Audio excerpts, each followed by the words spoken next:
The night did not announce itself as extraordinary. It arrived quietly, wrapped in familiarity, carrying the kind of comfort that comes from repetition. The house was warm with the familiar sounds of voices overlapping, cutlery tapping against plates, and laughter that usually blended into the background. I walked in expecting nothing more than another evening that would pass and fade like so many before it. There was no warning, no instinct that urged me to turn back. At that moment, I still believed my life followed a predictable path shaped by trust, routine, and shared history. I had no idea that within minutes, everything I understood about loyalty, love, and family would fracture in a way that could never be undone. As I took my seat, the air shifted in a way that felt subtle at first. Like a pressure change, you notice only after it has already settled in your chest. The conversation slowed.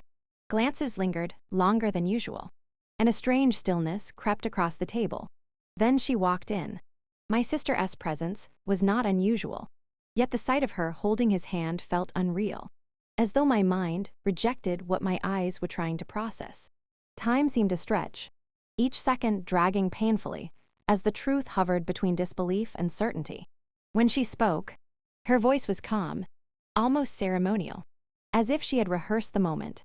The words fell with a precision that cut deeper than anger ever could. They were not rushed or emotional. They were deliberate, and that made them unbearable. The room froze, yet I felt as though I was the only one truly trapped in that moment. My heart pounded while my thoughts scattered, searching for an explanation that did not exist. The familiarity of his face turned foreign in an instant, and the trust I had placed in both of them collapsed under the weight of a single sentence. I felt exposed, as if every private memory had been dragged into the open without my consent. There was no apology, no hesitation, only confidence in the declaration that redefined my place in the room. When she leaned closer and whispered words meant only for me, the cruelty of them settled into my bones. It was not just betrayal, it was dismissal. It was the clear message that my presence had always been secondary, replaceable, and convenient.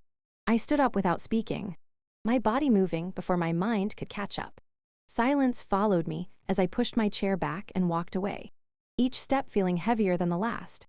I did not look back because I knew that if I did, something inside me would shatter beyond repair. The hallway felt longer than it ever had, and the sound of my own breathing became the only thing anchoring me to the moment. Behind me, the life I thought I knew remained seated at that table, intact for everyone except me. The door closed softly, yet the impact of that night slammed into me with a force that left me hollow. Outside, the air felt colder, sharper, as if it carried the weight of what had just unfolded. I stood still, unable to cry, unable to scream, suspended between shock and understanding. In that silence, a realization surfaced that would change the way I saw everything moving forward. This was not a sudden mistake or a moment of reckless honesty. It was the unveiling of something that had been forming long before that night. The confidence with which they stood together spoke of time, secrecy, and choices made without regard for the damage they would cause. What hurt most was not just the loss of a relationship, but the collapse of trust in the people I believed would never harm me. That night drew a line through my life, separating who I was before from who I would have to become after. The person who walked into that house believed in explanations, forgiveness, and the idea that love was built on mutual respect. The person who walked out understood that silence can be weaponized and familiarity can hide cruelty. I realized that betrayal does not always arrive with chaos. Sometimes it comes wrapped in calm voices and steady hands, delivered with a certainty that leaves no room for denial. As the hours passed, the images replayed in my mind with painful clarity. Every glance, every word, every moment that once felt insignificant took on new meaning. I questioned myself relentlessly, wondering how I had missed the signs, how I had trusted so deeply without seeing what was unfolding around me. Yet beneath the self-doubt, another truth emerged. The betrayal said more about them than it ever did about me. The way that night unfolded revealed a willingness to discard honesty for convenience and compassion for control. By the time the night gave way to early morning, I understood that nothing would return to the way it had been. The comfort of ignorance had been stripped away, leaving behind a reality I could not ignore. That evening did not just change my relationships, it changed my understanding of boundaries, self-worth, and the cost of remaining silent for the sake of peace. It taught me that some moments do not end when the night does. They echo forward, shaping decisions, redefining strength, and forcing growth where comfort once lived. The night that changed everything did not ask for permission, and it did not offer closure. It simply arrived, took what it needed, and left me standing at the threshold of a life I would now have to rebuild with clarity I never wanted, but could no longer live without. What I lost was not only a relationship, but an entire belief system I had built my life around. Betrayal is often imagined as a sudden act of disloyalty between lovers, a moment where affection shifts and hearts break. But what unfolded in my life reached far beyond romance. It burrowed into the foundation of trust, family, and identity, exposing fractures that had existed long before love was ever involved. The realization came slowly, like a dull ache that grows sharper with each passing memory, until it becomes impossible to ignore. At first, I tried to frame the pain as heartbreak, because that felt simpler. Love ends all the time, and people survive it. But this was not just the loss of a partner. It was the realization that the people closest to me had been living parallel truths, carefully constructed to keep me unaware. The intimacy I thought I shared was mirrored elsewhere, and the loyalty I believed was mutual had been divided and hidden. What made it unbearable was not just that choices were made without me, but that they were made while smiling in my face, while promising safety, while reinforcing a sense of belonging that was already being dismantled behind my back. The deeper betrayal lay in the time, months, perhaps longer, during which moments I cherished were layered over with deception.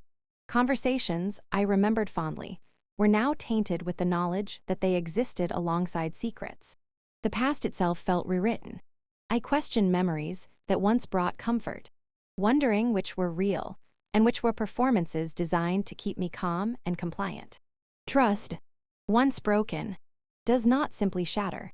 It corrodes everything it touches, including the way you remember your own life. What cut even deeper was the role of family in the betrayal. Family is supposed to be the place where love is not conditional, where loyalty does not require negotiation. Discovering that blood ties did not protect me, but instead facilitated the harm, forced me to confront a painful truth. The betrayal was not accidental. It was enabled by silence, by the unspoken agreement that my feelings were acceptable collateral damage in exchange for comfort and convenience. That realization changed how I understood love itself. It taught me that affection without respect is not love at all, and loyalty that demands your silence is a form of control. I began to see patterns that I had dismissed for years. Small dismissals, subtle comparisons, moments where my needs were minimized while others were prioritized. What once felt like harmless family dynamics now appeared as rehearsals for the larger betrayal that followed. Love had been used as a distraction, a way to keep me invested while boundaries were quietly crossed. The betrayal went deeper than love because it involved a systematic erosion of my voice. I was not just lied to. I was conditioned to doubt my instincts and accept explanations that never fully made sense. The emotional aftermath was not dramatic. There were no explosive confrontations or public scenes. Instead, there was a quiet unraveling that happened in private moments. When the weight of understanding settled in, I felt grief not only for what I lost, but for the version of myself that believed honesty was the default. That innocence did not survive. In its place grew a cautious awareness, a recognition that trust must be earned through consistent actions, not shared history or emotional claims. This betrayal reshaped my understanding of responsibility. It would have been easier to blame love, to say that emotions are unpredictable and people fall for the wrong person all the time. But the choices made were deliberate. They required planning, secrecy, and a willingness to disregard the consequences. A betrayal that goes deeper than love involves intention. It involves knowing the harm your actions will cause and proceeding anyway. That knowledge was harder to accept than the loss itself. As time passed, I stopped seeking closure from the people who caused the damage. I realized that closure does not come from explanations offered by those who benefited from your confusion. It comes from recognizing your own worth and refusing to participate in narratives that diminish it. I understood that the betrayal did not define my capacity to love, but it did redefine my standards for trust. I no longer felt obligated to preserve relationships that required self-sacrifice without reciprocity. In the end, what remained was not bitterness, but clarity. The betrayal stripped away illusions I had carried for years, forcing me to see relationships as they truly were, not as I hoped they could be. It taught me that love without integrity is fragile, and family without accountability can be just as harmful as any stranger. The pain ran deep, but so did the lesson, and from that depth emerged a strength rooted not in resentment, but in self-respect. Silence has a way of disguising itself as peace inside families. It is often praised as maturity, patience, or loyalty, yet beneath its calm surface, it can conceal truths that slowly rot the foundation of trust. For years, I believed that the quiet moments in my family were signs of stability, proof that we knew how to avoid unnecessary conflict.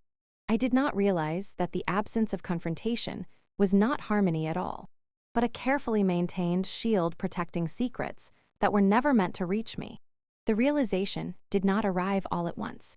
It surfaced in fragments, glances that lingered too long, answers that arrived too quickly, and questions that were gently redirected rather than addressed. What made the silence so powerful was how ordinary it felt. There were no locked doors or hushed arguments behind walls. Instead, there was a collective understanding of what could and could not be discussed.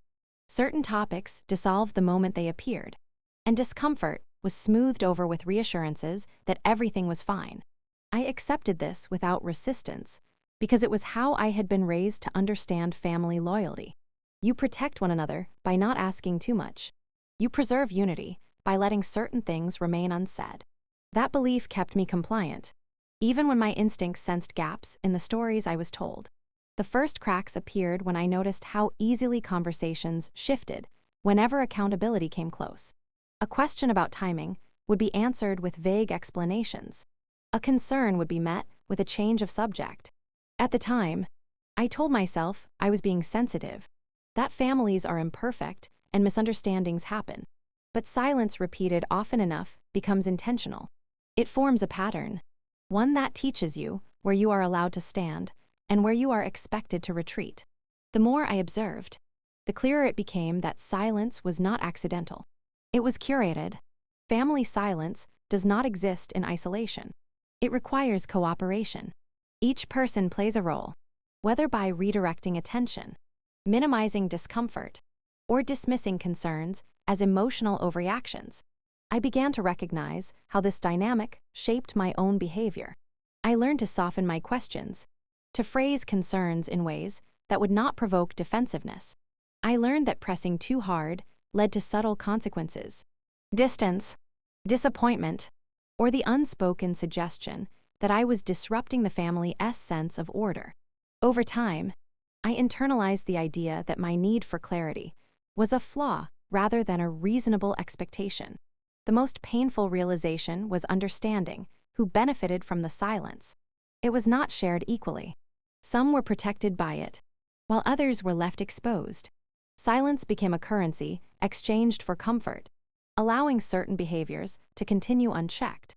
Mistakes were reframed as misunderstandings, and patterns of behavior were excused as personality traits. I was expected to absorb discomfort quietly, while the image of family unity remained intact. This imbalance revealed that the silence was never neutral. It was a choice that favored preservation over truth. As the hidden truths began to surface, the silence that once felt familiar became suffocating. I saw how it had allowed resentment to grow unchallenged, and how it had enabled actions that should have been addressed long ago. The lack of open conversation created an environment where assumptions replaced honesty. People filled in gaps with their own narratives, and accountability was postponed indefinitely. The longer the silence lasted, the more difficult it became to break, because acknowledging it meant admitting that it had caused harm. When I finally recognized the extent of what had been concealed, the betrayal felt layered. It was not just about what was hidden, but about the collective decision to exclude me from the truth. That exclusion communicated a painful message. My understanding was not considered essential. I was expected to adapt to realities shaped without my consent. The silence was not meant to protect me. It was meant to protect the structure of the family as it existed, even if that structure depended on my ignorance. Breaking through that silence required more than courage. It required unlearning years of conditioning that equated questioning with disloyalty. I had to confront the discomfort of being seen as disruptive simply for seeking honesty. Yet, with each truth uncovered, the weight of confusion lifted. Clarity, though painful, replaced the quiet unease I had lived with for so long. I realized that silence had never spared me pain. It had only delayed it. In the end, the secrets hidden behind family silence taught me that truth is not the enemy of connection. Avoidance is. Families do not fracture because of honesty. They fracture because of unaddressed harm and unspoken resentment. Silence may create the illusion of unity, but it cannot create trust. That must be built through openness, accountability, and the willingness to face discomfort together. Once I understood this, I stopped fearing the quiet and started listening to what it was trying to hide. For a long time, I believed the pain I carried belonged strictly to my personal life. It lived in the spaces between broken trust, damaged relationships, and the quiet humiliation that followed betrayal. I treated it as something private, something that could be managed with distance and time. I did not expect it to cross into areas governed by logic, numbers, and professional responsibility. Yet there came a moment when emotion collided with evidence, and what began as personal devastation transformed into undeniable financial truth. At first, the connection felt impossible. Heartbreak and accounting seemed to exist in separate worlds. One dealt with feelings, the other with facts. But as I looked more closely, patterns began to emerge that refused to stay hidden. Small irregularities appeared where consistency should have been. Transactions that felt out of place mirrored the same sense of unease I had experienced in my relationships. The realization was unsettling because it suggested that the chaos I felt was not isolated. It reflected behavior that extended far beyond emotional boundaries. The shift from pain to proof happened gradually. It started with a single detail that did not align, a charge that felt unfamiliar, a timeline that did not match what I had been told. At first, I hesitated to assign meaning to it. I did not want to become someone who searched for problems, especially within my own family. Yet ignoring the discomfort only amplified it. The same instincts I had once dismissed in my personal life now demanded attention. I recognized that the unease I felt was not paranoia. It was awareness sharpened by experience. As I examined the information more closely, the emotional fog lifted. Numbers do not carry excuses. They do not soften the truth or adjust themselves to preserve harmony. They simply exist, waiting to be acknowledged. Each record I reviewed added clarity, where emotion once blurred my judgment. What I found confirmed that the betrayal I experienced was not impulsive or contained. It was structured. It involved planning, access, and repeated decisions made without regard for consequence. The personal pain I had tried to isolate was, in fact, a symptom of a much larger pattern. The most difficult part was accepting that the truth could no longer be addressed privately. Financial misconduct does not remain within the boundaries of family dynamics. It affects livelihoods, reputations, and legal responsibility. I realized that protecting myself emotionally now required confronting realities that could not be softened or ignored. This understanding forced me to step into a role I never wanted. I had to treat the situation with objectivity, even though it was rooted in deep personal hurt. What surprised me most was how empowering clarity became. Once the facts were visible, the emotional weight shifted. Pain lost its ability to confuse me. It no longer dictated my response. Instead, it guided my attention toward accountability. I stopped questioning my reactions and started trusting the evidence in front of me. The truth did not erase the hurt, but it gave it context. It validated the discomfort I had felt long before I could articulate it. The intersection of personal pain and financial truth also changed how I viewed responsibility. I understood that silence would not preserve peace. It would only allow damage to spread. By acknowledging the facts, I was not betraying my family. I was refusing to participate in a cycle of denial that benefited no one in the long term. This realization required me to separate compassion from compliance. I could care about the people involved while still insisting on transparency. As the situation unfolded, I learned that integrity is often tested in moments where emotion and obligation collide. Choosing honesty over comfort was not an act of aggression. It was an act of self-respect. The financial truth did not just expose wrongdoing. It exposed the cost of ignoring reality for the sake of preserving appearances. That cost was far greater than I had imagined. In the end, when personal pain became financial truth, it marked a turning point. I stopped viewing myself as someone reacting to loss and started seeing myself as someone responding to reality. The facts did not change the past, but they reshaped my future. They gave me the confidence to act with clarity rather than fear. Through that process, I learned that truth, even when painful, creates stability, and stability, once reclaimed, becomes the foundation for healing and forward movement. The realization did not arrive as a single shocking moment, but as a slow accumulation of clarity that made it impossible to deny what had been unfolding for years. At first, I believed the conflicts and misunderstandings were isolated incidents, unfortunate moments that could be explained away with stress or miscommunication. But as I stepped back and examined the full picture, a pattern emerged that reshaped my understanding of everything I had experienced. What I once labeled as coincidence revealed itself as consistency, and what I excused as carelessness exposed itself as calculated behavior. Manipulation thrives in subtlety. It does not announce itself with force. Instead, it disguises control as concern and dominance as protection. Looking back, I could see how decisions were often made for me, framed as being in my best interest, while my own voice was gently sidelined. Suggestions carried the weight of expectation, and disagreement was met with emotional withdrawal or quiet disapproval.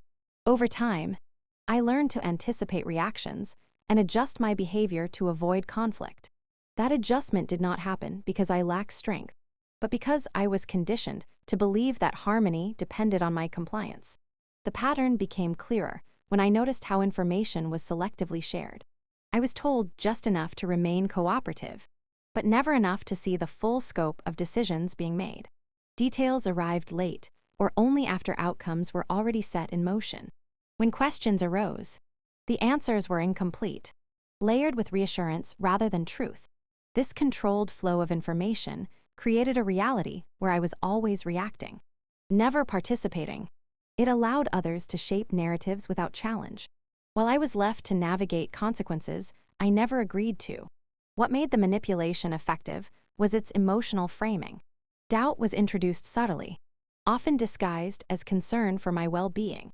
I was encouraged to question my reactions, my memory, and even my intentions. When I expressed discomfort, it was reframed as overthinking or emotional sensitivity. This constant redirection eroded my confidence in my own perception. I began to rely on external validation to confirm what I felt, and that dependency further entrenched the power imbalance. The more I doubted myself, the easier it became for others to guide my decisions without resistance. As the evidence accumulated, I recognized how manipulation extended beyond words into actions. Commitments were shifted without discussion, boundaries were crossed without acknowledgement, and accountability was consistently avoided.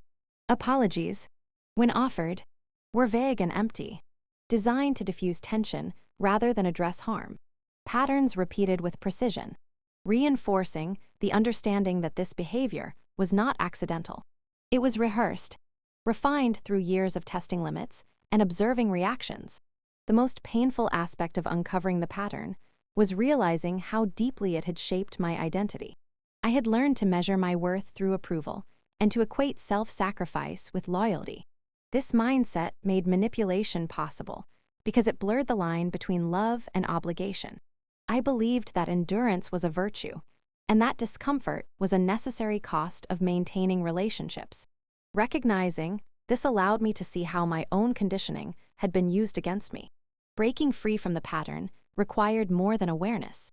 It demanded a redefinition of trust and responsibility. I had to accept that good intentions do not negate harmful impact, and that repeated harm is not redeemed by shared history. Each instance of manipulation lost its power once it was named and understood. Clarity replaced confusion, and boundaries replaced hesitation.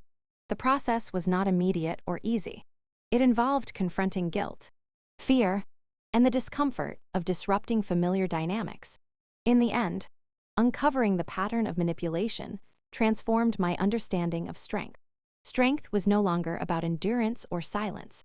It became about discernment and self-respect. By recognizing the pattern, I reclaimed agency over my decisions and my narrative. The manipulation did not define me, but the awareness of it reshaped me into someone who could no longer be guided by guilt or controlled through doubt. That clarity became the foundation for a future built on honesty, balance, and deliberate choice. The confrontation arrived with a weight that had been building for weeks, heavy with unspoken truths and evidence that could no longer be ignored. By the time I walked into that room, I was no longer uncertain about what I knew. Doubt had been replaced by clarity, and fear had settled into a quiet determination.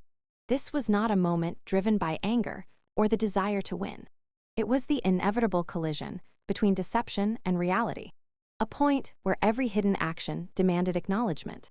The atmosphere felt charged, as if the air itself understood the significance of what was about to unfold. Faces carried tension before a single word was spoken. I could sense resistance even before accusations were raised, a silent understanding that something carefully maintained was about to fracture. When the evidence was placed on the table, it did not need embellishment. Facts stood firmly on their own, unyielding and precise. Each document, each record, stripped away another layer of denial. What surprised me was how quickly confidence dissolved. The person who once controlled narratives now struggled to maintain composure. Explanations came too fast, layered with deflection and half-formed justifications. Responsibility shifted rapidly, seeking any place to land that was not the truth. Yet none of it held. The weight of consistency, the undeniable alignment of timelines and actions, rendered every excuse ineffective. Silence followed, not the comfortable kind that once protected secrets, but a heavy stillness that signaled exposure. As voices rose and fell, I remained grounded in a calm I did not know I possessed. The chaos unfolding around me felt distant, as if I were observing a scene that had been rehearsed without my participation. I spoke when necessary, not to accuse, but to clarify. Each statement was measured, rooted in facts rather than emotion. That restraint shifted the balance of the room. It became clear that this confrontation was not fueled by bitterness, but by truth seeking resolution. The emotional unraveling was visible. Defensiveness gave way to desperation, and authority crumbled under scrutiny. Those who had once dismissed concerns now faced the consequences of their silence. I watched as alliances shifted, as recognition dawned on faces that had previously chosen comfort over honesty. The confrontation did not just expose wrongdoing. It revealed the cost of avoidance and the fragility of systems built on denial. In that moment, power redefined itself. It was no longer held by those who controlled information, but by those willing to face it. I felt a release that surprised me, not because the pain disappeared, but because it no longer dictated my actions. Speaking the truth out loud did not escalate conflict. It clarified it. It separated reality from manipulation and restored a sense of balance that had been absent for far too long. The confrontation forced everyone present to confront their own role. Whether through action or inaction, there were no innocent bystanders left. Silence was no longer neutral.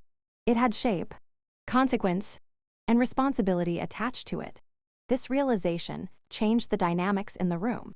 What began as a defensive exchange transformed into a reckoning that could not be reversed. As the conversation reached its conclusion, the aftermath settled heavily.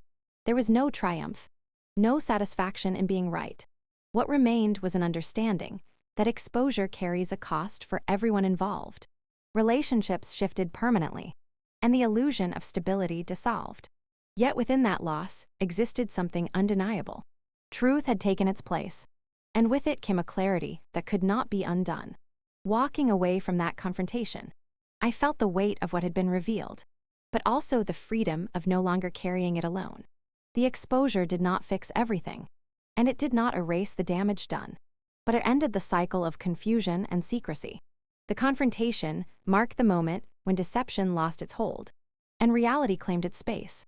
From that point forward, nothing could return to what it was, and that was not something to mourn. It was the necessary beginning of something honest. Choosing peace was not a sudden decision or a dramatic declaration. It emerged slowly, shaped by exhaustion, clarity, and the quiet understanding that continuing the same patterns would only lead to deeper loss. For a long time, I believed peace meant endurance, the ability to absorb discomfort without complaint in order to preserve relationships. I confused tolerance with strength and silence with maturity. Letting go of that belief was the first step toward reclaiming myself, even though it felt unfamiliar and unsettling at first. Truth became unavoidable once I stopped negotiating with denial. I realized that acknowledging reality did not make me disloyal or cruel. It made me honest. The truth I accepted was not just about what others had done, but about what I had allowed. I had ignored my instincts, minimized my needs, and justified behavior that repeatedly harmed me. Facing this did not bring immediate relief. Instead, it brought responsibility.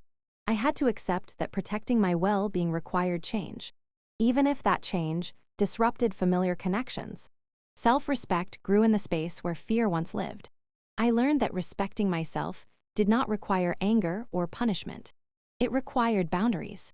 These boundaries were not ultimatums meant to control others, but limits designed to protect my emotional health. Saying no became an act of care rather than rejection.